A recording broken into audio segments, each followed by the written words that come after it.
नमस्कार भावानो, जय भीम, जय शिवराय, जय महाराष्ट्र.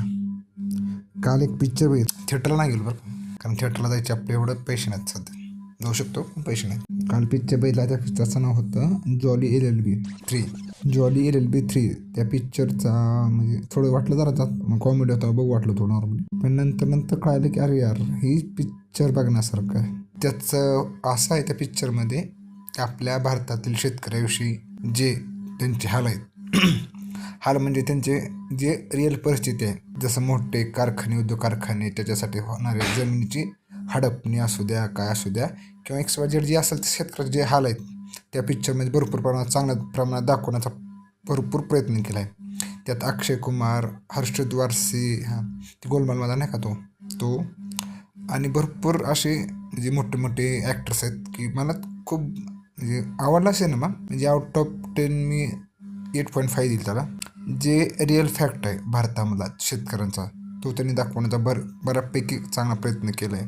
आणि त्या फिल्मचं बजेट आहे 150 करोड होतं आणि बॉक्स कलेक्शन किती झालं असेल अंदाज 150 ते 100 करोड किंवा 150च्या जर रेंजमध्ये असेल तर बॉक्स कलेक्शन झाले सध्या आतापर्यंत 25 सप्टेंबर 2025ला तो मूवी रिलीज झाला. 25 सप्टेंबर का 25 सप्टेंबर राईट. सो त्याचं बजेट होतं 150 करोडचं आहे. मी विकिपीडियावर वाचले, सो ते बघतो, मला माहीत नाही. पण त्याचा रिव्ह्यू एक नंबर होता. अशा मूवी यायला पाहिजे आणि चालायला पाहिजे. पण आपल्याच ट्रेंडमध्ये वेगळीच मूवी आहे ती मूवी तुम्हाला. त्यानंतर त्या पिक्चरमध्ये असं होतं की जणू काही भारतामध्ये जो शेतकरी मरतोय त्याची रिअल कहाणी त्याच्यामध्ये दाखवली आहे.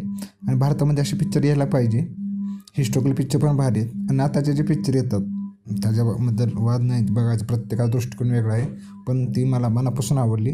सो तुम्ही तो पिक्चर बघायला पाहिजे, खास करून थिएटरमध्ये जाऊन बघायला पाहिजे, जेणेकरून भारतामधील परिस्थिती काय आहे आणि आता सध्याचीच परिस्थिती काय आहे समजून घ्या. आता बघा शेतमालाला भाव किती भेटणार आणि कसा भेटणार आहे. सारखं म्हणतात शेतकऱ्याला तुम्ही नाव ठेवतात ना, शेतकरी असा रडतोय तसा रडतोय. एकदा बघा, तुमची 50 लाखाची गाडी जर वाहून जायली ना, त्या टायमाला तुम्हाला कळलं तर शेतकऱ्याचं जसं नुकसान होतं ना पावसामध्ये वाहून गेलं, म्हणताना सारखं रडता शेतकरी.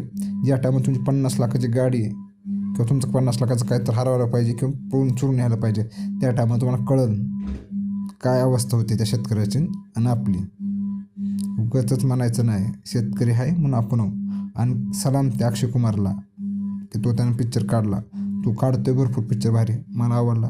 धन्यवाद अक्षय कुमार सर की तुम्ही असे पिक्चर काढतात. हे भारत